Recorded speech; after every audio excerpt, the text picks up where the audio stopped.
Hello students, আজকে তোমাদের জন্য স্ট্যাটিক জিকের একটা বিশেষ সেট নিয়ে চলে এসেছি। আমরা জেনারেলি কি করি যে একটা ক্লাসের মধ্যে অনেকগুলো টপিক নিয়ে আলোচনা করি। আজকে একটা বিশেষ ক্লাস যেখানে আমরা একটা টপিক নিয়ে অনেক প্রশ্ন আলোচনা করব। অর্থাৎ আজকে আমরা আলোচনা করব ভারতে যে ইউনেস্কো হেরিটেজ সাইটগুলো রয়েছে সেই হেরিটেজ সাইটগুলো থেকে যে প্রশ্নগুলো এসে থাকে সেগুলো। অর্থাৎ এই হেরিটেজ সাইটগুলো পশ্চিমবঙ্গের বা ভারতের কোন কোন রাজ্যে অবস্থিত, যেগুলো থেকে আমাদের সামনের যে বিভিন্ন কম্পিটিটিভ এক্সাম, বিশেষ করে ডাব্লিউবিপি কেপি এক্সামে যে প্রশ্নগুলো এসে থাকে সেগুলো সম্পর্কে আমরা আলোচনা করব। তো চলো শুরু করা যাক আজকের ক্লাস। প্রথম প্রশ্ন কি বলেছে, সুন্দরবন জাতীয় উদ্যান ভারতের কোন রাজ্যে অবস্থিত? দেখো, প্রত্যেকেই জানি যে সুন্দরবন আমাদের ইউনেস্কো ওয়ার্ল্ড হেরিটেজ সাইট, তার সাথে সাথে আমাদের বায়োস্ফিয়ার রিজার্ভ এবং আমাদের কিন্তু ন্যাশনাল পার্ক হিসেবেও পরিচিত, যেটা পরিচিত আমাদের ম্যানগ্রোভ ফরেস্টের জন্য, সুন্দরী গাছের জন্য এবং নান আদার দ্যান রয়্যাল বেঙ্গল টাইগারের জন্য। তো অবশ্যই সুন্দরবন জাতীয় উদ্যান ভারতের কোন রাজ্যে অবস্থিত? আমরা যে রাজ্য থেকে বিলং করি অবশ্যই সেই রাজ্য পশ্চিমবঙ্গ থেকে এটা বিলং করছে। তো পশ্চিমবঙ্গের দক্ষিণ চব্বিশ পরগনা জেলার সুন্দরবন জাতীয় উদ্যান অবস্থিত। চলো পরবর্তী প্রশ্নে যাওয়া যাক। ভীমবেটকা রক শেল্টার ভারতের কোন রাজ্যে অবস্থিত? দেখো, কম বেশি প্রত্যেকেই ভীমবেটকা সম্পর্কে পড়েছো, যেই ভীমবেটকাতে আমাদের প্রাচীন প্রস্তর যুগ, মধ্যপ্রস্তর যুগের নিদর্শন আমরা পেয়েছি, যেখানে প্রথম এই শেল্টার বা এই জায়গাটা থেকে কিন্তু ভারতের প্রথম আর্কিওলজিক্যাল এভিডেন্স পাওয়া গেছিল, যেটা সেই সময় ডক্টর বিষ্ণু ওয়াঙ্কার এটা আবিষ্কার করেছিলেন। সেই থেকে কিন্তু ভারতের যে প্রত্নতাত্ত্বিক নিদর্শন এগুলো কিন্তু পাওয়া শুরু হয়েছে। ভীমবেটকা নাম কেন?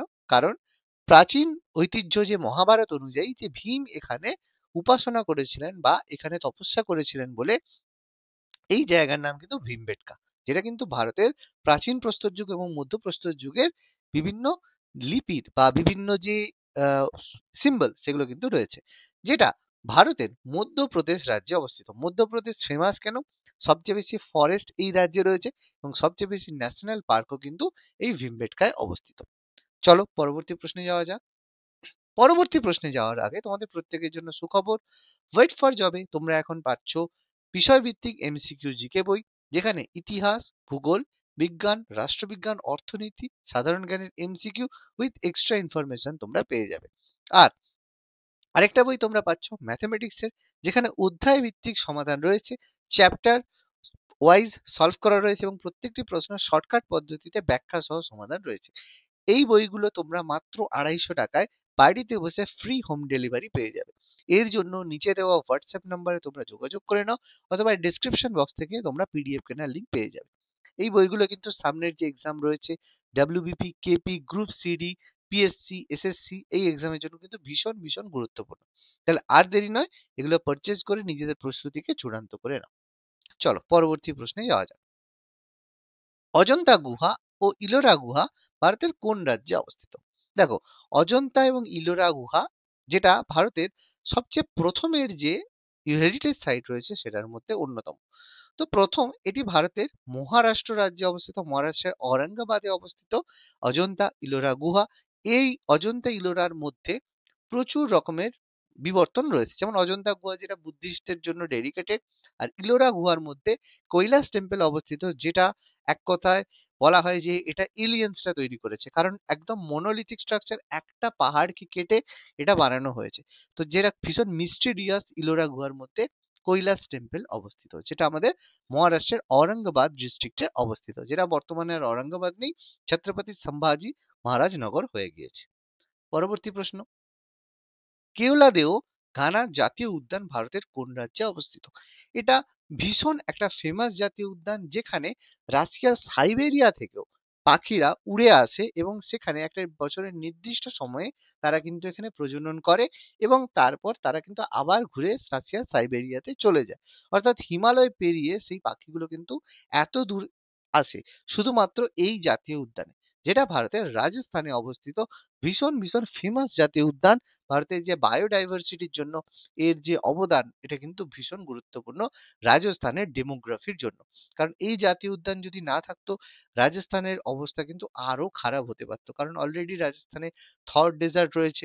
তো রাজস্থানে এই কেওলাদেও ঘানা জাতীয় উদ্যান এবং তার সাথে সাথে অবশ্যই ইন্দিরা ক্যানেল যেটা সম্পর্কে আমরা পরবর্তী কোনো ক্লাসে আলোচনা করব, যেটার জন্য কিন্তু রাজস্থানের মানুষ জল পেয়ে থাকে। ওকে, চলো পরবর্তী প্রশ্ন কি বলেছে।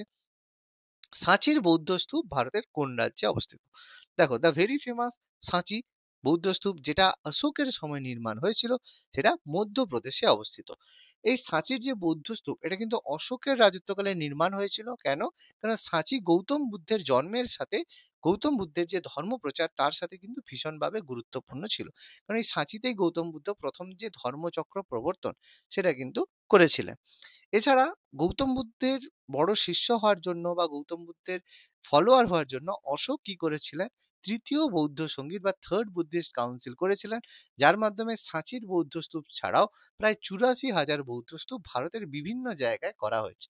এই বৌদ্ধ স্তূপগুলোর বিষয়বস্তু ছিল যে গৌতম বুদ্ধ যখন মারা যান, তার যে দেহের অংশ বা দেহের যে শব, সেই শবগুলোকে নিয়ে বা সেই শবগুলো রেখে এই সাঁচি স্তূপগুলো কিন্তু নির্মাণ করা হয়েছিল, যার অনেকগুলোই কিন্তু পরবর্তীকালে পুষ্যমিত্র শুঙ্গ এবং শশাঙ্ক, মানে বৌদ্ধ বিদ্বেষী যেসব শাসক ছিলেন, তাদের দ্বারা কিন্তু ক্ষতিগ্রস্ত হয়েছিল। চলো পরবর্তী প্রশ্ন কি বলেছে।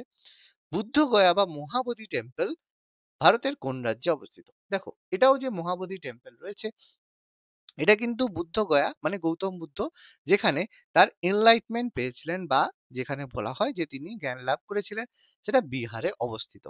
এটাও কিন্তু খুবই গুরুত্বপূর্ণ সম্পর্কিত, যেটাও কিন্তু অশোকের সময় নির্মিত, এবং এই বুদ্ধগয়া আজকের দিনে খুবই ফেমাস একটা পর্যটন কেন্দ্র। পরবর্তী প্রশ্ন কি বলেছে। কাঞ্চনজঙ্ঘা জাতীয় উদ্যান ভারতের কোন রাজ্যে অবস্থিত? দেখো, এটা ভীষণ ফেমাস কোশ্চেন, কারণ কাঞ্চনজঙ্ঘা অনেকেই ঘুরতে যাই আমরা, সেটা ভারতের সিকিম রাজ্যে অবস্থিত। সিকিম পর্যন্ত দেখো ভারতের কোনো রেলওয়ে নেটওয়ার্ক নেই, কিন্তু বর্তমানে সিকিম পর্যন্ত কিন্তু railway network government of India এটা কিন্তু তৈরি করছে। তো সিকিমের রাজধানী প্রত্যেকেই জানি গ্যাংটক। সিকিমের মধ্যে ভারতের যে তৃতীয় মানে পৃথিবীর যে তৃতীয় সর্বোচ্চ সর্বোচ্চ শৃঙ্গ কাঞ্চনজঙ্ঘা অবস্থিত, অথবা ভারতের দ্বিতীয় উচ্চতম শৃঙ্গ কাঞ্চনজঙ্ঘা অবস্থিত। ভারতের যদি উচ্চতম বলা হয়, সেটা আমরা গডউইন ওয়েস্টিনকে বলি, কিন্তু সেটা হিমালয়ের নয়, কারাকোরাম রেঞ্জের অবস্থিত। কিন্তু কাঞ্চনজঙ্ঘা ভারতে অবস্থিত হিমালয়ের সর্বোচ্চ শৃঙ্গের মধ্যে অবস্থিত। এই সিকিম রাজ্য 1975 সালে ভারতের সাথে যুক্ত হয়েছিল। সেই সময় ইন্দিরা গান্ধীর মানে তৎপরতায় এটা কিন্তু সম্ভব হয়েছিল। তো এটা সম্পর্কে যদি জানতে চাও কমেন্ট করো, তাহলে আমরা অবশ্যই সিকিম সম্পর্কে তোমাদের একটা ক্লাসে আলোচনা করে দেব। পরবর্তী প্রশ্ন। খাজুরাহো মন্দির সমূহ ভারতের কোন রাজ্যে অবস্থিত? The very famous Khajuraho temple, এই টেম্পলটা চন্দেল রাজারা ফরমেশন করেছিল। এই টেম্পলটা মধ্যপ্রদেশে অবস্থিত। এর একটি বিশেষ বৈশিষ্ট্য, যেখানে খাজুরাহো মন্দিরের যে মানে বাইরের গাট মানে মন্দিরের যে দেওয়াল রয়েছে, সেখানে আমাদের যে কামসূত্র, যেটা ঋষি বাদশাহের লেখা কামসূত্র, মানে বিভিন্ন যে সেক্স আর্ট, সেগুলো কিন্তু এই মন্দিরের দেওয়ালে কিন্তু এনগ্রেভ করা রয়েছে। এটা এমন একটা মন্দির ছিল যেটা কিন্তু মুঘল এম্পায়াররা যখন অ্যাটাক করেছিল, তখন কিন্তু এই মন্দিরটা কিন্তু খুঁজে পাওয়া যায়নি, কারণ এটা এতটাই ভেতরে এটা অবস্থিত ছিল। কারণ মানে ইসলামিক ইনভেশনের ফলেও কিন্তু খাজুরাহো টেম্পল বা সেই সময় চান্দেল রাজারা এটা লুকিয়ে রাখতে সক্ষম হয়েছিল। এটা ডিসকভার হয়েছে কিন্তু অনেক পরে, যখন ব্রিটিশরা ভারতে এসেছিল। সেই সময় বিভিন্ন যারা চর ছিল, গুপ্তচর ছিল, বিভিন্ন যারা মানে মধ্যপ্রদেশ থেকে যারা আক্রমণ করত, তাদেরকে ধরার জন্য ব্রিটিশরা বিভিন্ন আহ, চর নিয়োগ করেছিল। তাদের দ্বারা ভীষণ অ্যাক্সিডেন্টালি এই মন্দিরটা কিন্তু আবিষ্কার হয়েছিল। যদি এটা আগে আবিষ্কার হতো বা এটা ইসলামিক ইনভেশন দ্বারা ক্ষতিগ্রস্ত হতো, তাহলে এত বড় আর্ট কিন্তু আজকের দিনে আমরা পেতাম না। ওকে, পরবর্তী প্রশ্ন। এলিফ্যান্টা গুহা বা এলিফ্যান্টা কেভ ভারতের কোন রাজ্যে অবস্থিত? এটাও কিন্তু মহারাষ্ট্রের ঔরঙ্গাবাদে অবস্থিত। এটা কিন্তু অজন্তা ইলোরা কেভের একটা অংশ। এলিফ্যান্টা কেভ এটাও কিন্তু ভারতের মহারাষ্ট্রের ঔরঙ্গাবাদ ডিস্ট্রিক্টে অবস্থিত। নন্দা দেবী জাতীয় উদ্যান ভারতের কোন রাজ্যে অবস্থিত? The very very very famous Nanda Devi জাতীয় উদ্যান, যেটা কিন্তু শুধুমাত্র জাতীয় উদ্যান নয়, এটা কিন্তু ফ্লাওয়ার ভ্যালি, মানে এখানে প্রচুর পরিমাণে ফুল উৎপাদন হয়, যেটা ভ্যালি অফ ফ্লাওয়ার্সও কিন্তু বলা হয়ে থাকে হিমালয়। তো অবশ্যই এখানে যে চারটে অপশন রয়েছে, সেই চারটে অপশনের মধ্যে প্রথম কথা, একটি রাজ্যই রয়েছে যেখানে হিমালয় অবস্থিত, সেটা হচ্ছে উত্তরাখণ্ড, দেবগিরি উত্তরাখণ্ড, সেখানেই নন্দা দেবী জাতীয় উদ্যান অবস্থিত। এক্ষেত্রে আরেকটা প্রশ্ন এসে থাকে যে ভারতের কোন সর্বোচ্চ শৃঙ্গ কোনটা যেটা মানে কোনো রকমের কোনো মানে বিবাদ ছাড়াই ভারতের সর্বোচ্চ শৃঙ্গ, মানে পুরো অংশটাই ভারতে রয়েছে, রয়েছে নন্দা দেবী। ঠিক আছে, এটা নন্দা দেবী বা যেটাকে আমরা নাঙ্গা পর্বত বলে থাকি, ঠিক আছে, যেটা উত্তরাখণ্ডে অবস্থিত জাতীয় উদ্যান উইথ ভ্যালি অফ ফ্লাওয়ার। পরবর্তী প্রশ্ন, দ্য গ্রেট লিভিং চোলা মন্দির ভারতের কোন রাজ্যে অবস্থিত? যে চোল রাজারা, চোলা এম্পায়ার, প্রথম রাজেন্দ্র চোল, তাদের দ্বারা যে বিখ্যাত চোলা এম্পায়ার বা চোল সাম্রাজ্য, যেটা শুধুমাত্র ভারত নয়, মালয়েশিয়া, ইন্দোনেশিয়া, থাইল্যান্ড, অর্থাৎ টোটালি এশিয়ার, সাউথ ইস্ট এশিয়ার পুরো জায়গাটা দখল করেছিল। খুব নৌবাহিনীতে সবচেয়ে বেশি সমর্থ ছিল, যেখানে বঙ্গোপসাগরকে পুরো চোল হ্রদে পরিণত করেছিল, এতটাই পাওয়ারফুল ছিল। তো যে great living of Chola temple, এটা অবশ্যই ভারতের তামিলনাড়ু রাজ্যে অবস্থিত। তো চোলদের সম্পর্কে আমাদের ইতিহাসে খুব কমই পড়ানো হয়, কিন্তু আজকের দিনে আমাদের ভারতীয় ইতিহাস পড়ানোর সময় কিন্তু চোল এম্পায়ার সম্পর্কে আরো বিস্তারিত সরকার আমাদের পড়ানোর চেষ্টা করছে। তো এটা সরকারের সম্পর্কে ভীষণ প্রভুবাদ আমরা জানাতে পারি, কারণ যেটা আমাদের মোগল পড়ানো হয় তাদের থেকেও কিন্তু বেশি দিন এবং বেশি বড় সাম্রাজ্য কিন্তু চোল এম্পায়ারের ছিল। তো সেটা ভারতীয়দেরকে পড়ানোটা কিন্তু ভীষণ গুরুত্বপূর্ণ। পরবর্তী প্রশ্ন, হুমায়ুনের সমাধি ভারতের কোন রাজ্যে অবস্থিত?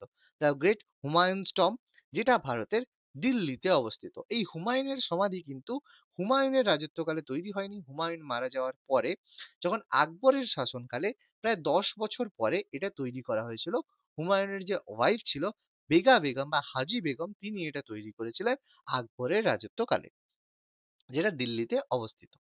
পরবর্তী প্রশ্ন, নালন্দা ভারতের কোন রাজ্যে অবস্থিত? The very famous Nalanda university বিহারে অবস্থিত, যেটা গুপ্ত সম্রাট প্রথম কুমারদেব তৈরি করেছিলেন, কিন্তু সেটা ধ্বংস করেছিল আমাদের মোহাম্মদ ঘুরির স্লেভ কুতুবুদ্দিন। আমাদের মোহাম্মদ ঘুরির যে স্লেভ ছিলেন তিনি বাখতিয়ার খিলজি, তিনি এটা ধ্বংস করেছিলেন। কিন্তু আমাদের সরকার, মানে আমাদের যে ভারতের স্বাধীনতার পরে তথাকথিত বা সরকার, মানে যারা কংগ্রেস সরকার, তারা এটাকে বা বাখতিয়ার খিলজি এতটাই ভালো কাজ করেছিলেন, সেই জন্য সেই নামটাকে, মানে যেই জায়গায় ধ্বংস করা হয়েছিল তার নাম বাখতিয়ারাবাদ রেখেছিলেন।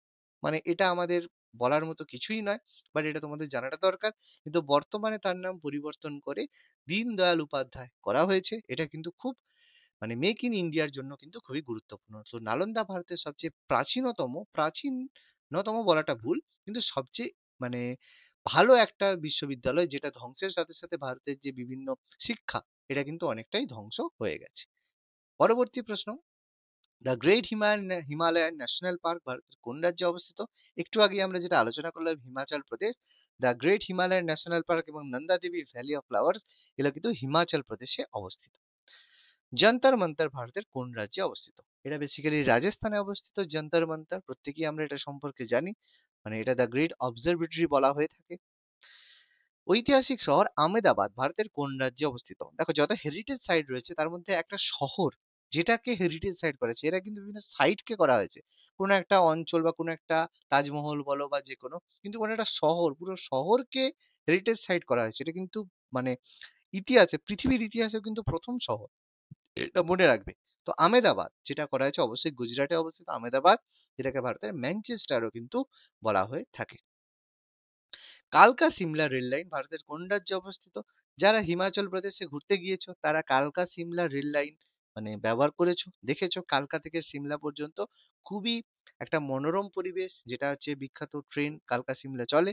তো এটা কিন্তু আমাদের হেরিটেজ সাইটে ইনক্লুডেড করা রয়েছে, যেটা হিমাচল প্রদেশে অবস্থিত। দার্জিলিং পার্বত্য রেল, এটা আমরা প্রত্যেকেই জানি পশ্চিমবঙ্গের গর্ব। যারা দার্জিলিং বেড়াতে যাও তারা টয় ট্রেনে চড়েছো নিশ্চয়ই, তো তাদের জন্য প্রত্যেকেই জানি যে এটা পশ্চিমবঙ্গে অবস্থিত দার্জিলিং পার্বত্য রেল। পরবর্তী প্রশ্ন, হাম্পির সৌধসমূহ ভারতের কোন রাজ্যে অবস্থিত? এটা দেখো কর্ণাটক রাজ্যে অবস্থিত, যেটা আমাদের বিজয়নগর সাম্রাজ্যের ক্যাপিটাল ছিল হাম্পি। কিন্তু পরবর্তীকালে আমরা জানি যখন বিজয়নগর এবং বাহমনি সাম্রাজ্যের মধ্যে লাস্ট কমপ্লিট ছিল ব্যাটেল অফ তালিকোটা, তার মাধ্যমে বিজয়নগর সাম্রাজ্যকে টোটালি ডিস্ট্রয় করেছিল বাহমনি শাসকরা, এবং হাম্পি যে ক্যাপিটাল ছিল এটা সম্পূর্ণ ডিস্ট্রয় করে দেওয়া হয়েছিল। তো এর সৌধসমূহ এখন কিন্তু কর্ণাটকে অবস্থিত। ছত্রপতি শিবাজি রেলওয়ে টার্মিনাস, এটা ভারতের কোন রাজ্যে অবস্থিত? তো ছত্রপতি শিবাজি মহারাজ প্রত্যেকেই জানি যে মহারাষ্ট্রের আনবান শান ছত্রপতি শিবাজি মহারাজ, ঔরঙ্গজেবের সবচেয়ে বড় শত্রু, যাকে ঔরঙ্গজেব পার্বত্য মুশিক বলেছে, তো সেটা বেসিক্যালি মহারাষ্ট্রে অবস্থিত। প্রত্যেকেই আমরা এটা সম্পর্কে জানি। এটা সবচেয়ে এনসিয়েন্ট বা সবচেয়ে বড় রেলওয়ে টার্মিনাস কিন্তু ভারতের। আগ্রা ফোর্ট এবং তাজমহল ভারতের কোন রাজ্যে অবস্থিত? এটা আমাদের অবশ্যই উত্তরপ্রদেশে অবস্থিত। প্রত্যেকেই ঘুরতে গিয়েছো আগ্রা ফোর্ট এবং তাজমহলে। তো আগ্রা দুর্গ যদি বলা হয়, এর ফাউন্ডেশন কিন্তু আকবর, কিন্তু আগ্রা যদি সিটি বলা হয় সেটা কিন্তু সিকান্দার লোদি। আর তাজমহল প্রত্যেকেই জানি শাহজাহান ফাউন্ডেশন করেছিলেন তার ওয়াইফ মমতাজ বেগমের স্মৃতির উদ্দেশ্যে। বাট সত্যিই কি সেটা? সেটা পরের কথা। নেক্সট প্রশ্ন, কাজিরাঙ্গা জাতীয় উদ্যান এবং মানস অভয়ারণ্য ভারতের কোন রাজ্যে অবস্থিত? এটা আমাদের প্রতিবেশী রাজ্য আসাম, যেখানে অবস্থিত মানস অভয়ারণ্য এবং কাজিরাঙ্গা ন্যাশনাল পার্ক। দেখো, তাহলে আজকে আমরা অনেক প্রশ্ন কিন্তু আলোচনা করলাম, ন্যাশনাল পার্কের উপরে কিছু ইনফরমেশনও কিন্তু আমরা এক্সট্রা শেয়ার করলাম তোমাদের সাথে। তাহলে এই ধরনের ক্লাস যদি তোমরা আরো পেতে চাও, তাহলে অবশ্যই আমাদের চ্যানেল ফলো করো, সাবস্ক্রাইব করো এবং কমেন্ট করো। ধন্যবাদ।